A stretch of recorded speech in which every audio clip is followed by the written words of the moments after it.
Со ретроспективна изложба на фестивалските плакати од изминатите 14 изданија, денеска започна 15-тото издание на меѓународниот младински арт фестивал Битола Отворен град.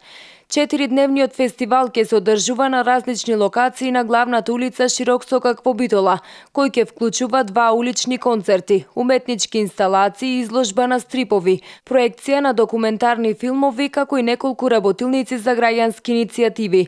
Главна тема на овогодинешното јубилејно издание на фестивалот е граѓанскиот активизам. Овој фестивал го ставаме оваа година во улога и во функција на платформа која што обединува голем број младински организации, голем број уметници, формални и неформални групи, да оставаме простор да се проговори на важни теми за нашето општество. Значи, оставаме простор да се дискутира и преку различни уметнички алатки да се изразат одредени ставови и мислења во однос и во поддршка на слобода, ја поддржуваме слободата на изразување и на говор. Програмата на Битола Отворен град својата кулминација ќе има в сабота со почеток во 21 часот на Широк сокак, со концерт на Електрични оргазам и Бернејс пропаганда. Електрични оргазам е група која веќе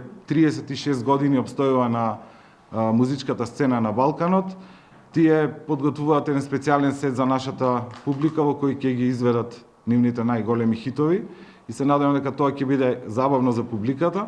Од друга страна, Бернејс пропаганда ќе го промовираат за прв пат пред битолската публика нивниот најнов албум со наслов Политика. Од Младинскиот културен центар, кои се организатори на фестивалот Битола Отворен град, изминатите изданија ги оценуваат како успешни и вела дека се задоволни од посетеноста која достигнала и над 80.000 посетители. Изминатите изданија на фестивалот продефилира огромен број на уметници ширум Европа и светот и дека над 500 уметници и странски волонтери беа дел од изминатите фестивалски изданија, но можеме да се пофалиме и со фактот дека нашите главни настани на фестивалот беа посетувани од најбројна публика во градот. Фестивалот Битола Отворен град е поддржан од УСАИД. Сите настани за посетителите се отворени и бесплатни.